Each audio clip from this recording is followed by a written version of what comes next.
और ये कॉलम्स का लोड क्या दे रहे हैं? ये दे रहे हैं, कॉलम्स का लोड आ रहा है 0.7 टन। 0.7 टन। अब बस भी करें, 2 बज रहे हैं। अरे भाई तुम सो जाओ। आप अच्छी तरह जानते हैं कि लाइट जल रही है तो मुझे नींद नहीं आती। ओ तो मैं ड्राइंग रूम में चला जाता हूँ। ये आप दफ्तर का काम घर पे लाने के तो बहुत खिलाफ थे, मगर ये मामला ही ऐसा है। अरे इतने बड़े काम के लिए अगर छोटे मोटे उसूल तोड़ भी दिए जाए तो कोई फर्क नहीं पड़ता। ये मेरी जिंदगी का सबसे एम्बिशियस प्रोजेक्ट है। वो जो मार्केट बना रहे हैं ना आप, हौला विला कुव्वत। अरे मार्केट नहीं भाई, प्लाजा। पाकिस्तान में अपनी तर्ज का सबसे मॉडर्न और सबसे बड़ा शॉपिंग प्लाजा। उसकी छत पे खड़ी होकर देखोगी ना तो सारे शहर की ये जितनी भी इमारतें हैं ना तुम्हें छोटी छोटी नजर आएंगी, इतनी इतनी। और ना बाबा ना, मुझे तो इन ऊंची इमारतों से खौफ आता है।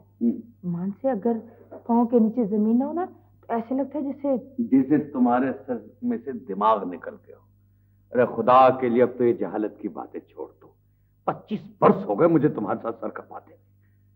देखो अब तुम 2 कमरों के क्वार्टर में रहने वाले ओवरसियर अहमद अली की बीवी नहीं हो। अब तुम बेगम सेठ अहमद अली हो, इस 8 कनाल की कोठी की वाहिद मालकिन। समझी? सच पूछो ना तो मैं उस 2 कमरे के क्वार्टर में बहुत खुश थी। हर चीज कितनी करीब करीब थी। हाथ बढ़ाओ और छू लो।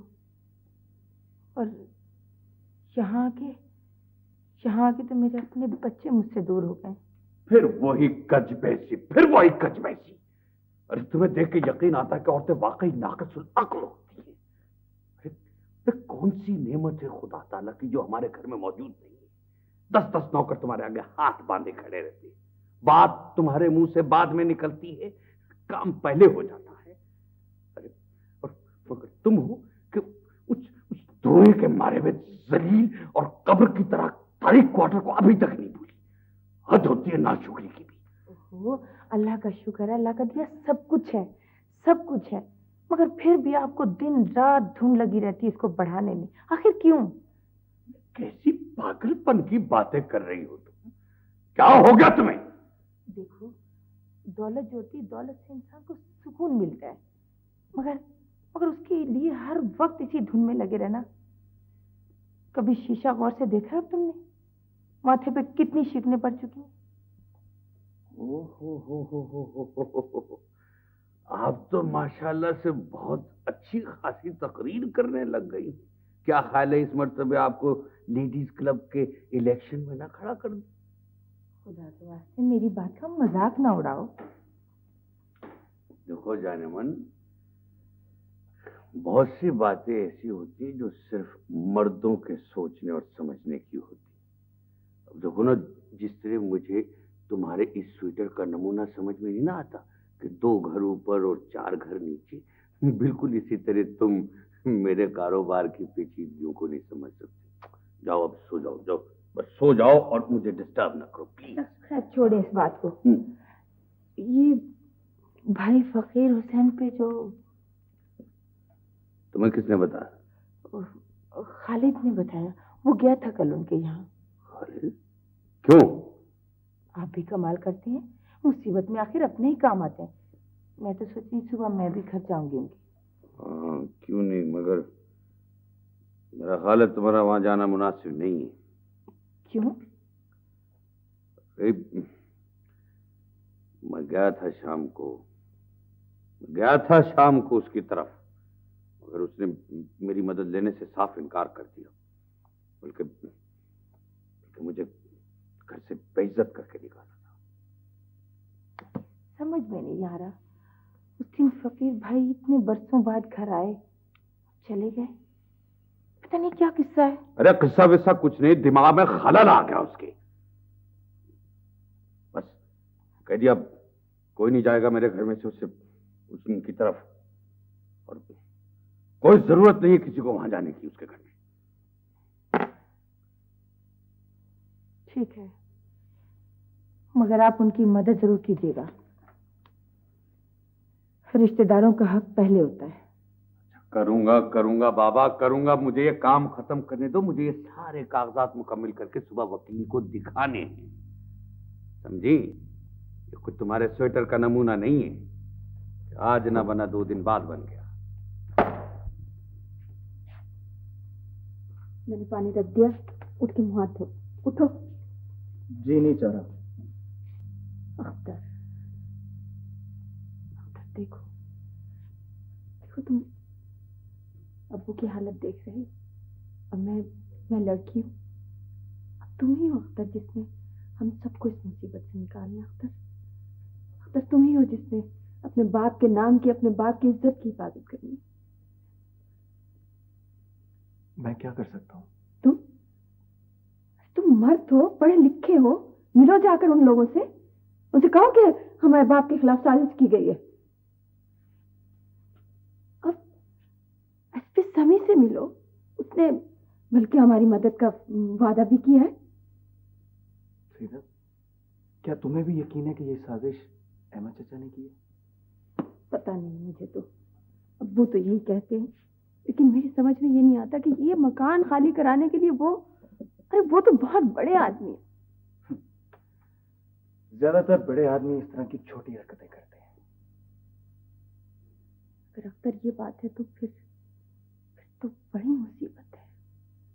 अख्तर, हमारा उनका मुकाबला तो चोटी और पहाड़ जैसा है। इसीलिए मैंने फैसला किया कि मैं चूंटी बनकर जिंदा नहीं रहूंगा। जो पांव मुझे कुचलने के लिए उठेगा ना, उस पर सांप की तरह हमला करूंगा। कैसे? बताऊंगा तुम्हें, तुम देखती जाओ। अख्तर, खुदा के लिए देखो, खुदा के लिए कोई ऐसा काम ना कर बैठना जिससे हमें नुकसान हो। पर हम पहले कौन से सुख में हैं? तुम अब्बू से बात करो, अगर वो वक्ती तौर पर ये मकान खाली कर दें और इस मुसीबत से छुटकारा हासिल कर लें, तो मैं वादा करता हूं ना सिर्फ ये मकान वापस हासिल करूंगा, बल्कि अहमद अली और उसके खानदान को ऐसा सबक दूंगा कि उसकी नस्लें याद करेंगी। छोड़ो इन बातों को, पहले तुम समी से जाकर मिलो। समी साहब जो है ना एसपी, उनसे मिलो। बल्कि मैं भी चलती हूँ तुम्हारे साथ, ठीक है? तुम नहीं। क्यों? समी साहब तो बहुत अच्छे आदमी हैं, और फिर खालिद की वजह से तो खास तौर पर हमारे इस केस में दिलचस्पी ले रहे। खालिद के दोस्त से हम उसके बाप के खिलाफ मदद हासिल कर रहे हैं, कैसी बेवकूफी की बात है। खालिद बहुत मुख्तलिफ आदमी है, वो उस खानदान में रहकर भी उन सब से अलग है। सीधा, तुम मुझसे ज्यादा पढ़ी लिखी हो, ज्यादा समझदार हो, लेकिन तुम्हारी समझ में ये बात क्यों नहीं आती कि सांप की औलाद कितनी खूबसूरत क्यों ना हो, सांप ही रहती है। खालिद, अच्छा तुम ही बताओ हम क्या करें? शिकस्त तस्लीम कर लेनी चाहिए हमें। वो ऐसा नहीं करेंगे ना, ऐसा नहीं करेंगे। उन्हें तो अपनी इज्जत नफ्स अपनी जिंदगी से ज्यादा अजीज है। तुम अब्बू को समझाओ कि खुले जंगल में खाली हाथों से शेर का मुकाबला नहीं किया जाता। हमें पीछे हटना होगा उस वक्त तक जब तक मैं इंतकाम लेने की पोजीशन में नहीं हो जाता। बेटी। जी अब्बू। क्या बात है? तो मैं जरा दफ्तर जा रहा हूँ बेटी। क्यों? लेकिन अब्बू। मेरे जूते का। जूते? ये पढ़।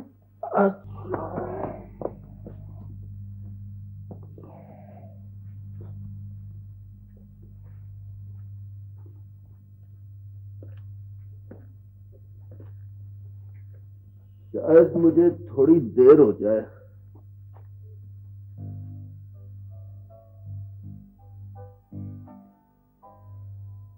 मैं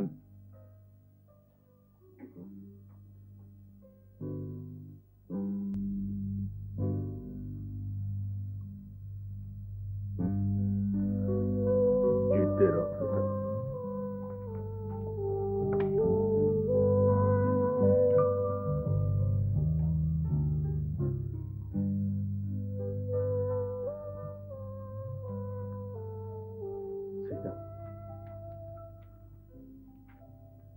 आज पहली दफा अब्बू ने मेरे सर पर हाथ फेरा है। मुझे दुआ दी है सीधा।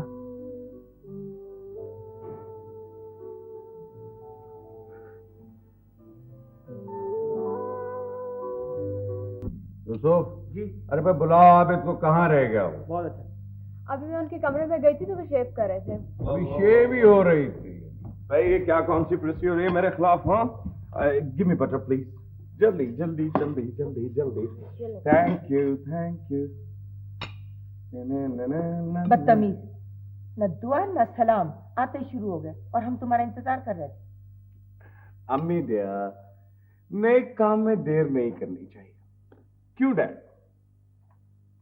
तुम रात बहुत देर से आए, कहाँ रह गए थे? डैड एक्चुअली मेरे कुछ दोस्त आ गए थे बाहर से, तो क्लब में ही देर हो गई। I am sorry. ये ऑमलेट ऑमलेट प्लीज। जी नहीं, ये खालिद भाई का ऑमलेट है, अंडा कम और अदरक ज्यादा। भाई आई एम श्योर कि खालिद भाई टेस्ट में मार नहीं खा सकते। आने दो आने दो आने दो आने दो आने दो आने दो आने दो। That's it. Thank you. ये ऑमलेट तुम्हें यार बगैर तारीफ के मिल सकता। सच में आबिद भाई आप बहुत मतलबी हैं। देखो जाने मेरा एक बात समझने की, अगर थोड़ी सी तारीफ से किसी माकूल शख्स को बेवकूफ बनाया जा सके तो मेरा ख्याल है सौदा महंगा नहीं है। क्या ख्याल है डैड? नहीं, मुझे तुम इस मामले से अलग रखो। मैं तुम शैतानों की बहस पे पार्टी नहीं बनना चाहता। लेकिन डैड देखे, पार्टी ना सही लेकिन एम्पायर तो आप बन सकते हैं। नहीं, उसमें तो और भी ज्यादा खतरा है। तो ना एम्पायरिंग में अगर जरा सी भी गलती हो जाए तो आजकल वो टीवी वाले क्या दिखाते हैं? Action replay. हाँ, वो एक्शन रीप्ले दिखा दिखा के जान अजाब में डाल देते।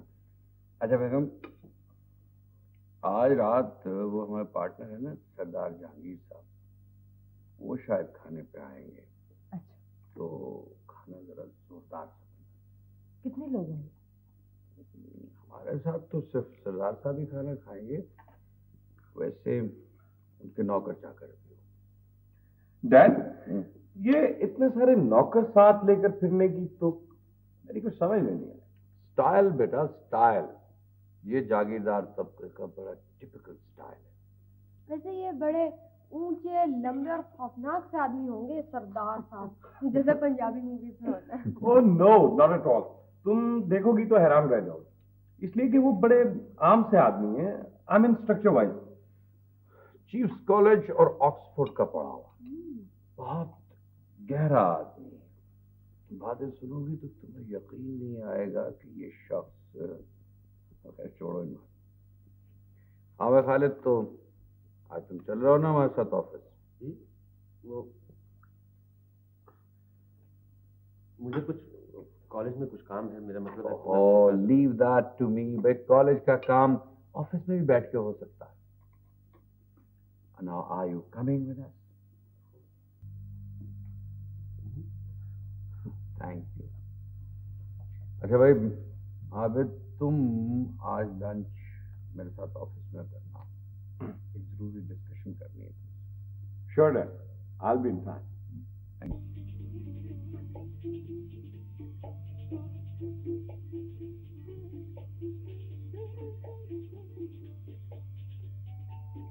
मियाँ सही मेरे को घेरना है बारू करे।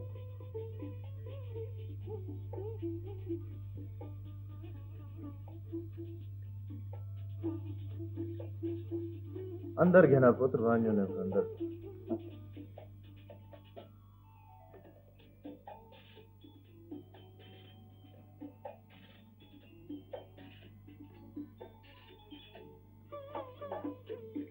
ये हैं सी हमारे मालिक आने जनाब। बहुत सही, तशरीफ रखो।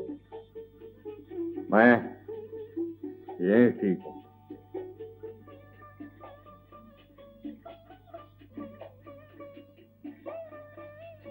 बैठ ना, बैठ जवान, बैठ बैठ। सरदार साहब, मैं यहाँ गाना सुनने नहीं आया। क्या?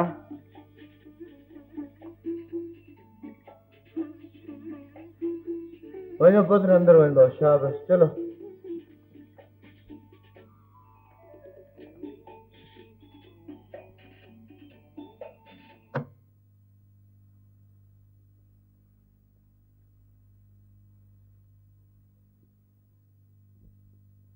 बैठ ना, बैठ जा, बैठ जा।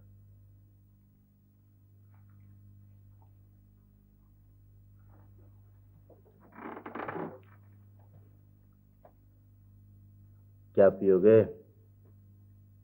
कुछ नहीं। ना रफीक ना, हमारे डेरे पर आए हो, कुछ ना कुछ तो पीना पोसी। वहीं दो वहीं अंदर वहीं शरबत दो मंगा ते चाह दई आखने को चल जवान जवान शाबाश। मैं चाय नहीं पीता। रकम पहुंच गई थी तुम्हें? हाँ।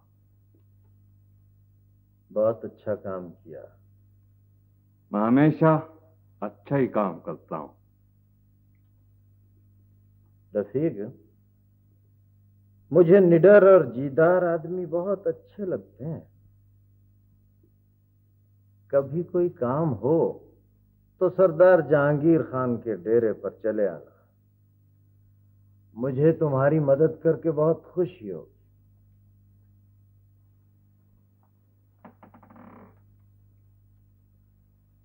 आप कभी सरदार साहब, कभी रफीक की मदद की जरूरत पड़े तो आवाज दे देना। क्या? मुझे भी जीदार आदमी बहुत अच्छे लगते हैं। बैठो, शरबत तो पी लो।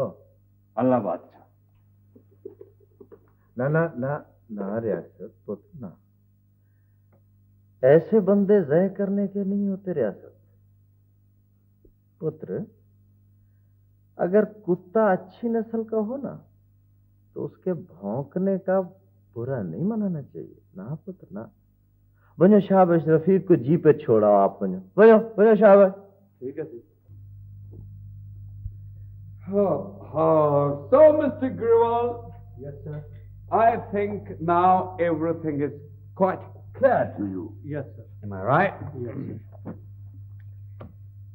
अच्छा, कल सुबह तक खालिद मियाँ का दफ्तर तैयार हो जाना चाहिए। हो जाएगा सर। अहमद टेक्सटाइल के पेपर्स, तमाम पेपर्स अब इनकी मेज पे जाएंगे। बिल्कुल सर। Right sir. और शाम तक तमाम बैंक्स में इनके सिग्नेचर्स भी पहुंच जाने चाहिए। पहुंच जाएंगे सर, मैंने डायरेक्शंस दे दी हैं, कागजात कंप्लीट हो रहे हैं। आज ये आपके दफ्तर में बैठे। My player sir. मैंने पूरी बात सुन लिया करे। My player sir. Sir yes sir. Yes sir sir. अरे भाई, सबसे पहले इनका तमाम स्टाफ के साथ इंट्रोडक्शन करवाइए and tell them that now he is going to be the boss. बिल्कुल सर। राइट? राइट। ठीक है बेटा? यस, ना टेकिंग अवे। ठीक है पापा, अगर आप कहें तो मैं पहले फैक्ट्री का चक्कर ना लगा लूं। ना ना ना ना ना, वहां मैं तुम्हें अपने साथ लेके चलूंगा। तुम सबसे पहले मिस्टर ग्रेवाल से ये जो दफ्तरी प्रोसीजर होता है इसके बारे में जरा जरूरी इंफॉर्मेशन ले लो। आइए सर। वो बाबा जानी, best of luck and best of everything my son. Right? ये तुमने अच्छा नहीं किया फकीर हुसैन। क्या अच्छा और क्या बुरा कुरैशी साहब, इसका फैसला तो सिर्फ खुदा ही कर सकता है। अगर उसकी यही मंशा है कि मेरे माथे पर कलंक का टीका लगा रहे तो ठीक है, लगा रहे। वो मेरी बंदगी का इम्तिहान लेना चाहता है ना, ले ले। मैं उसके रास्ते से मुंह नहीं मोड़ूंगा। आप देखिएगा, एक दिन मेरा सच जरूर जाहिर होगा और वो मेरा झुका हुआ सर उठाकर सारी दुनिया को दिखाएगा कि देखो देखो। हाँ फकीर हुसैन, हाँ मुझे भी इसका यकीन है, लेकिन तुम्हें इस्तीफा नहीं देना चाहिए था, इससे तुम्हारी पोजीशन और कमजोर हो जाएगी। कुरैशी साहब, डूबने वाले के लिए 6 फुट पानी और समंदर में कोई फर्क नहीं होता। भाई, जब मैंने अपना फैसला उस पर छोड़ ही दिया है तो फिर ये तमाम हिकमतें ये किस काम की?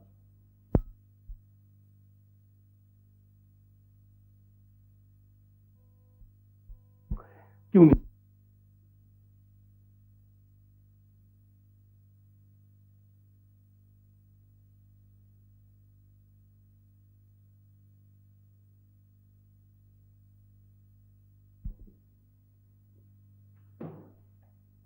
डाक खाना बंद हो चुका है जी।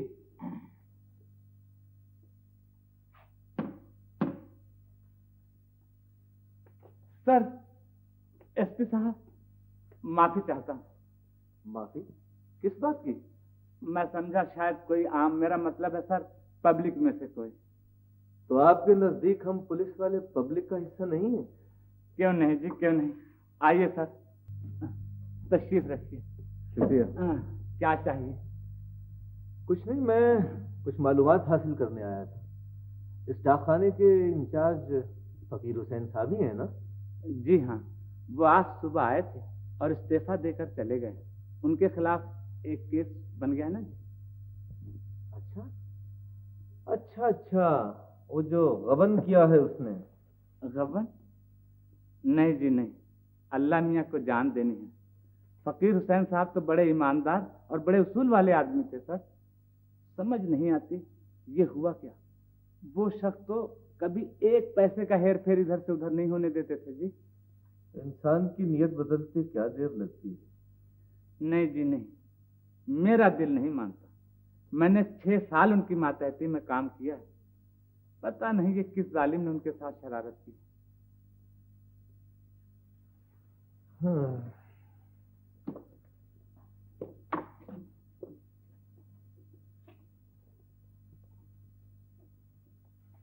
दाखिले का दरवाजा सिर्फ यही है ना? जी हाँ। रकम किस अलमारी में थी? जी इसमें, ऊपर वाले खाने में।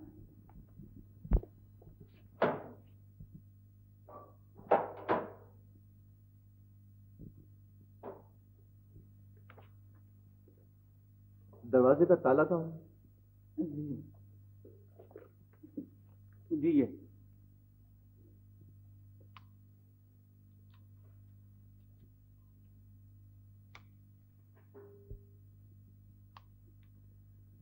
शुक्रिया। सर, कुछ चाय ठंडा वगैरह नहीं? नहीं, बहुत बहुत शुक्रिया।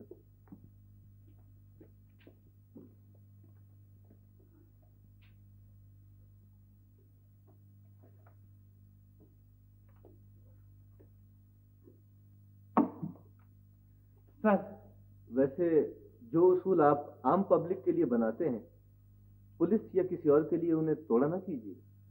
सर, सब लोग आपकी तरह तो नहीं होते ना जी।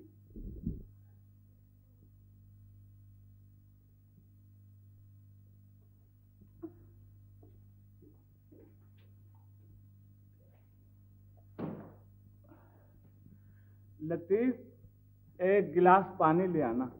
मेरी परेशानी का अंदाजा विश्वास से लगाइए कि मैं गुज़िश्ता 2 रातों से सो नहीं सकता।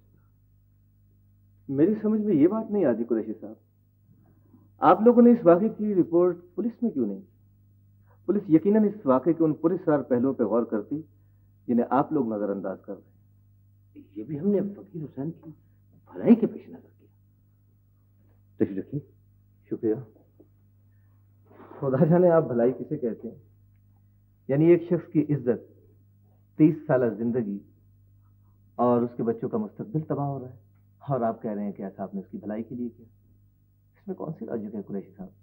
पुलिस में केस रजिस्टर हो जाने का मतलब ये होता कि अगर हम चाहते भी तो फकीर हुसैन की कोई मदद न कर सकते। और अब आप लोगों ने क्या कर लिया?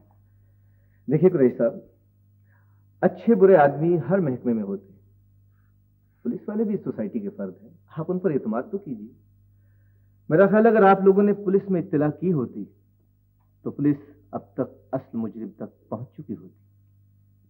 तो आपका मतलब है कि फकीर हुसैन बेगुनाह?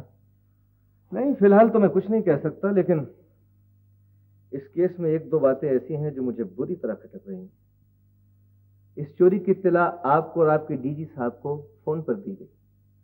अब सवाल ये पैदा होता है कि ये इत्तला किसने दी, उसे इस वाकये का कैसे इल्म हुआ, और फिर सबसे बढ़कर ये उसे क्या इंटरेस्ट हो सकता है इसमें। और फिर मुझे शुबा है कि डाक खाने के दरवाजे और अलमारी के ताले चाबी के अलावा भी किसी चीज से खोले गए। खुदा आपको खुश रखे। फकीर हुसैन बच गया तो मेरे ज़मीर से बहुत बड़ा बोझ हट जाएगा। बेहतर कुरैशी साहब, मैं अब चलता हूं। इस केस के सिलसिले में अगर आपको कोई बात पता चले तो आप मुझे इस नंबर पर रिंग कीजिए। मेहरबानी। खुदा हाफिज।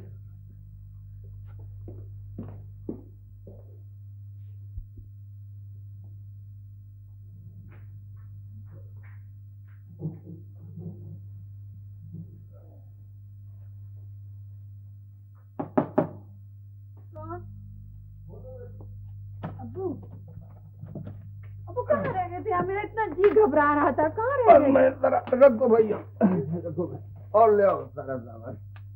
ये क्या? वो बोरी भी ले आओ।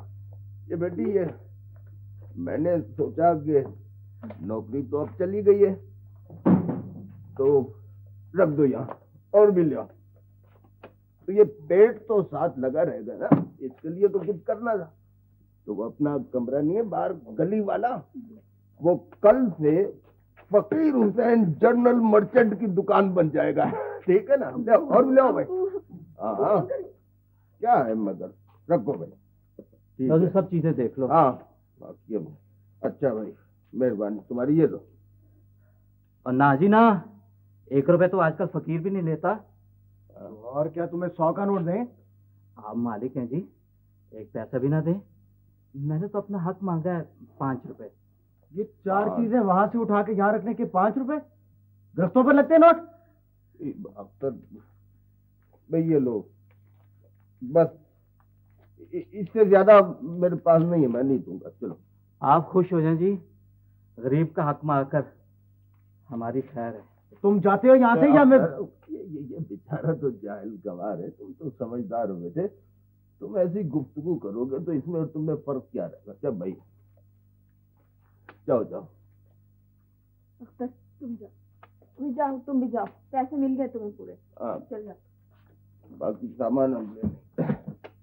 ठीक है, 3 बोरियां बाहर हैं और कुछ जो है। अबू ये क्या है? ये क्या है? ये बेटे आटा, दाल, चावल, गरम मसाले, सारी दुकान की चीजें हैं। और दुकान चल निकली तो इंशाअल्लाह कुछ दिनों के बाद मैं वो मनियारी के आइटम भी ले आऊंगा। खुदा के लिए, आप इस उम्र में आटा, तेल, दालें, साबुन ये सब बेचते हुए अच्छे लगते हैं। अच्छा लगने की इसमें क्या बात है? मैं मेहनत कर रहा हूँ, कोई अपना ज़मीर तो नहीं बेच रहा। खुदा के लिए अबू, ये आपकी शान के खिलाफ है। नहीं, काम करने से कोई शान नहीं करती। अबू नहीं, मैं ऐसा नहीं करने दूंगी, हरगिज़ नहीं करने दूंगी। मैं नौकरी करूंगी, मैं अख्तर नौकरी करेगा, हम दोनों नौकरी करेंगे। आपको नहीं ये करने देंगे सब मेरी कुछ। बात सुनो सईदा, जब तक मैं जिंदा हूँ, मेरे हाथ पांव काम करते हैं, मैं अपने लिए अपने बच्चों के लिए दाना पानी ढूंढता रहूंगा। ये मैं कोई एहसान नहीं कर रहा, ये तो मेरा फर्ज है बेटे। हमारा भी तो कोई फर्ज है। अच्छा अच्छा, ज्यादा हेड मिस्ट्रेस न बनो तुम। चलो चाय बनाओ बाप के लिए।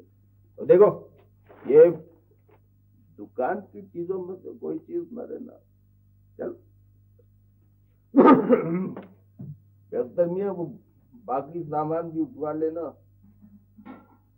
ये तुम क्या सोच रहे हो बेटे? कुछ नहीं अबू, मैं सिर्फ ये सोच रहा हूँ कि जब कुछ लोग लाइन को तोड़ते हुए दूसरे लोगों को रोनते हुए आगे बढ़ रहे होते हैं, तो कुछ लोग अपनी बारी का इंतजार कैसे कर लेते हैं। ऐसी बारी का इंतजार उनको पता होता है कि कभी नहीं आएगी।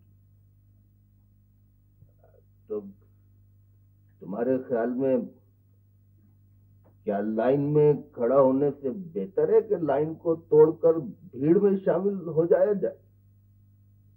हाँ अबू, ठोकरें खा खा कर जिंदा रहने से बेहतर है कि इंसान ठोकरें मार कर मर जाए। अक्सर बेटे,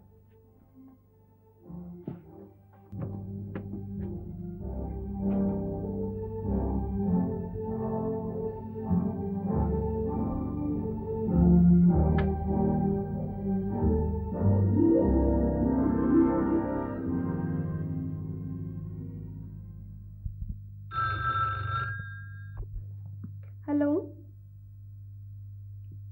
जी जी, अच्छा 1 मिनट होल्ड कीजिए। यूसुफ जी बीबी जी। देखो खालिद भाई से कौन का फोन है। बहुत अच्छा।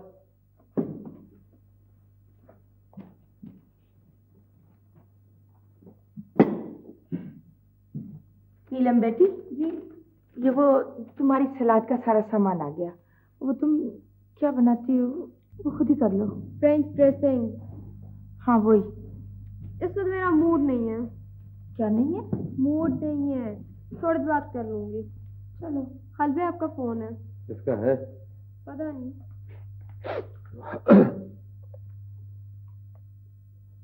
हेलो। हाँ, क्या हाल है समी? खैरियत?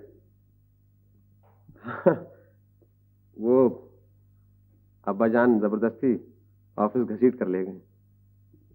नहीं नहीं नहीं नहीं नहीं नहीं, बाखुदा ऐसी कोई बात नहीं, वो चंद महीनों के लिए। हाँ, वो दरअसल काम का प्रेशर बहुत है ना उन पे, तो घबराते हैं फिर। हाँ हाँ, और सुनाओ। वहाँ अपना तुम चाचा फकीर हुसैन के वो पोस्ट ऑफिस गए थे? हाँ अच्छा। नहीं, मैं कोशिश के बावजूद सुबह नहीं निकल सका, मैंने बहुत ट्राई की। हाँ हाँ हाँ ठीक है। अच्छा, वो अपना वो यार सईदा आई थी तुम्हारे दफ्तर? हाँ हाँ हाँ ठीक। नहीं, सुबह तो मैं जरूर आऊंगा, तकरीबन 10 बजे। नहीं नहीं, don't worry, definitely I will come, जरूर। वैसे तो तुम्हें मैंने समझाया, प्लीज उसके लिए जरा। थैंक यू, बाय बाय, खुदा हाफिज। किसका फोन था? जी, किसका फोन था? समी का। वो अपना पुलिस वाला? जी। तुम कुछ भाई फकीर हुसैन के बारे में कह रहे थे। मम्मी, मैंने समी से रिक्वेस्ट की थी कि वो खुद इस केस की तहकीक करे। तुमने बहुत अच्छा किया, लेकिन तुम्हें अपने बाबा से पूछ लेना चाहिए था, शायद वो ये बात पसंद ना करें। पापा? उनको क्या एतराज हो सकता है? पता नहीं, उनका और भाई फकीर हुसैन का कुछ मामला हो गया है। रात बता रहे थे, पता नहीं भाई फकीर हुसैन ने कुछ ज्यादती की है उनसे। भाई फकीर हुसैन ने ज्यादती की अब्बू के साथ? ये अम्मी आप कह रही हैं? अरे बेटा, मैं नहीं कह रही, तुम्हारे बाबा का पैगाम तुम्हें दे रही हूँ, वरना तो मेरा खुद दिल चाहता है मैं उनके घर जाऊं, मैं उनसे मिलूं, मैं उनकी मदद करूं। आखिर अपने किस लिए होते हैं? अम्मी, वो लोग बहुत परेशान हैं। कल मैं टेलर से अपने कपड़े लेकर दुकान से बाहर निकल गई थी तो सड़क पर वो खड़ा था अख्तर। मुझको देख के ऐसे मुंह फेर लिया जैसे मुझे जानते ही नहीं। अजीब डिस्कर्टियस और जंगली सा लड़का है। अख्तर बहुत ज़हीन लड़का है नीलम। उसे बेचारे को चचा फकीर हुसैन की गुर्बत ले बैठी है। तो अम्मी हम लोग उनकी कोई मदद क्यों नहीं करते? नहीं बेटा, मेरा तो बहुत दिल चाहता है मैं उनकी मदद करूं, मगर तुम्हारे जो बाबा है ना, वो कुछ अपने गरीब रिश्तेदारों से गुरेज करते हैं। बाबा गुरेज करते हैं? मैं बाबा से बात करूंगा। उनकी बेटी सईदा कितनी क्यूट है ना? क्या है? खूबसूरत। हाँ, देखा तुमने कितनी प्यारी है। अल्लाह बख्शे, इसकी माँ भी बहुत खूबसूरत थी। क्या? मुझे तो इसमें कोई अनयूजुअल बात नजर नहीं आ रही। इस एग्रीमेंट की शिक नंबर 4 और 5 को जरा गौर से पढ़ो। इस किस्म के कागजात में एक एक लफ्ज का कानूनी पस मंजर होता है। जुमले की तरतीब से ऐसा कंफ्यूजन पैदा किया जाता है कि अदालत में हफ्तों उसकी इंटरप्रिटेशंस होती है। इसे जरा गौर से पढ़ो। इसकी रूह से सरदार साहब की सारी इन्वेस्टमेंट फेज 2 में होगी। इसका मतलब समझते हो? इसको कहते हैं कि दुख सहे बीफाख्ता और अंडे खाए मियां कौवे। यानी सारे के सारा रिस्क वाला हिस्सा मुझे कवर करना पड़ रहा है और प्रॉफिट वाले हिस्से में सरदार साहब 50-50 के पार्टनर। माय गुडनेस, हैरत है डैड, ये शख्स सूरज से कितना सीधा साधा लगता है ना? आज टेलीफोन पे बात हुई थी उससे। बता रहा था कि उसने किसी बदमाश के जरिए अपने दोनों आदमी पुलिस की हिरासत से छुड़वा लिए। यस डैड, मुझे याद पड़ता है मैंने ऐसी कोई खबर पढ़ी तो थी अखबार में। पढ़ी थी ना, इसीलिए मैं हर कदम फूंक फूंक के रख रहा हूं। आज रात खाने पे उसे एक नई प्रपोजल दूंगा, अगर मान गया तो ठीक है, वरना दूसरी सूरत में किसी और पार्टनर को तलाश करना पड़ेगा। Right you are dad. हमें हर सूरत में अपनी कानूनी पोजीशन मजबूत रखनी चाहिए। एक तो उस कमबख्त फकीर हुसैन ने तंग किया हुआ है, माश के आटे की तरह खड़ा। नौकरी से तो जवाब मिल गया उसे। दिमाग अब भी आसमान पे है। मेरे पास वक्त नहीं है, नहीं तो मैं तो कहता हूँ डैड आग लगवा देते हैं इसके घर को। ना रहेगा बांस, ना बजेगी बांसुरी। फिर वही जल्दबाजी। तुम्हें कितनी दफा कहा है कि अपना काम कानून से 10 मील दूर रह के करना चाहिए। बैठ जाओ। हमने गलती की जो उसे इस गबनूक के चक्कर में फंसाया। अब और जिद में आ गया है, हमें सामने आना ही नहीं चाहिए। डैड, हम कब आए हैं सामने? फकीर हुसैन बहुत समझदार आदमी है, बरखुरदार। और समझदार आदमी अगर जिद्दी हो तो उसे हैंडल करना और भी डिफिकल्ट हो जाता है। टू हेल विद हिम, लानत भेजे। हम अपने पहले डिजाइन के मुताबिक काम शुरू करा देते हैं। मिस्टर रहमान से कहेंगे कि वो इतनी गुंजाइश रखें कि जब हम इस फकीर हुसैन एंड कंपनी से जगह खाली करा लें तो अव्वल तो ये मुमकिन नहीं, और फिर मेरी रगों में दौड़ने वाला खून भी बहुत जिद्दी है। अगर उस बावले के पास जिद है तो मेरे पास वसाइल है। बच के नहीं जाने दूंगा उसे।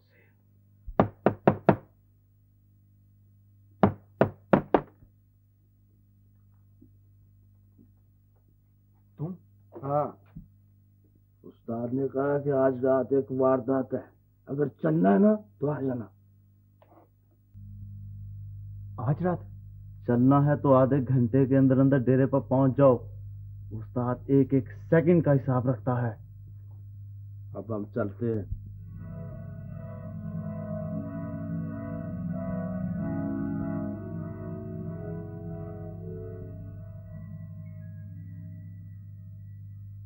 और जी बिस्मिल्लाह, आइए।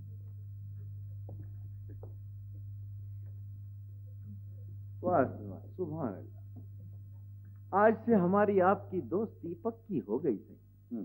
सही, जिस बंदे का खुराक का ज़ौक अच्छा हो ना, वो बंदा भी नफीस होता है। नवाजिश नवाजिश।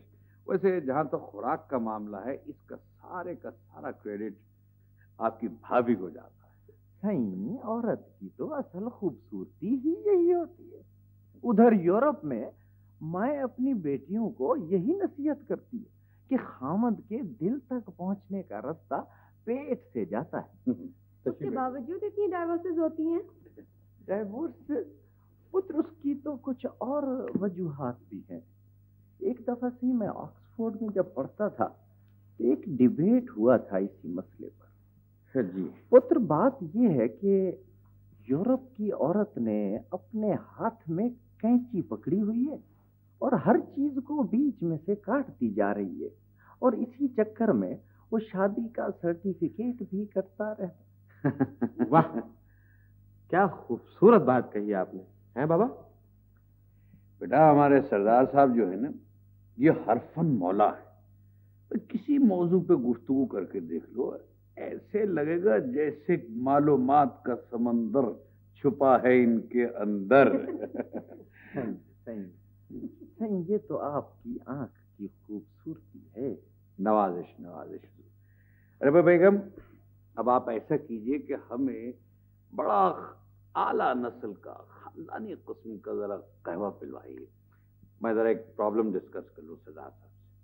बस आप लोगों में ये बड़ी खराबी होती है, तफरी के वक्त भी बस काम की पड़ी होती है।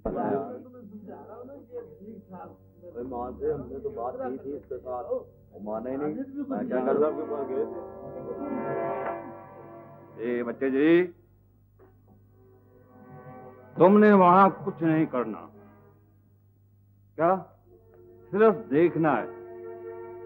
एक बार फिर सुन लो कि तुमने वहां कुछ नहीं करना, सिर्फ देखना है कैसे होता है। क्या समझ गए? जी।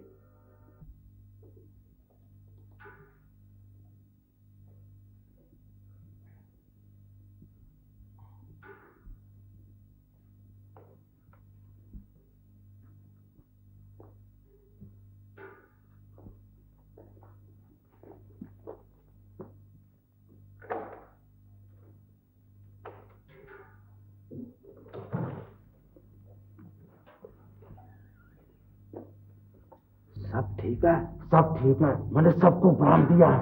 शाबाश। यार बत्ती जलाओ, मेरा तो दिल घबरा रहा है। तुम चुप करो यार बहू, बत्ती जला कर मिलने वालों को जगाना। कौन कौन हो तुम? हम यहाँ अपना ताड़फ कराने नहीं आए। क्या चाहते हो? जेवरात हो जाए तो ठीक है, पर अगर रुपया आ जाए तो बहुत ही ठीक है। मैं कैश घर में नहीं रखती। तो फिर चाबियां दो, चाबियां हमारे वाले पड़ो। चुपचाप निकल जाओ यहाँ से, मैं तुम्हें मौका दे रही हूँ। खामोशी से चाबियां हमारे वाले कर दो, हम तुम्हें कुछ नहीं कहेंगे। चलो शाबाश।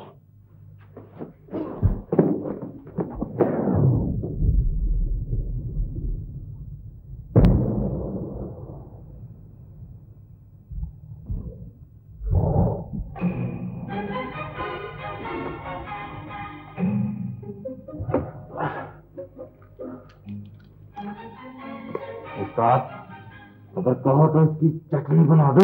सीधे औरतों से बदतमीजी नहीं करते। और ये औरत है, और ये तो टाइगर है, टाइगर।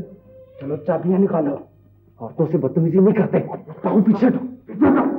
सीधे बाहू का ख्याल काटो, चाबियां निकालो, जल्दी करो। चाबियां उस अलमारी में। तो चलो खोलो अलमारी। सिर्फ नगद रुपया और जेवरात, और कुछ नहीं चाहिए।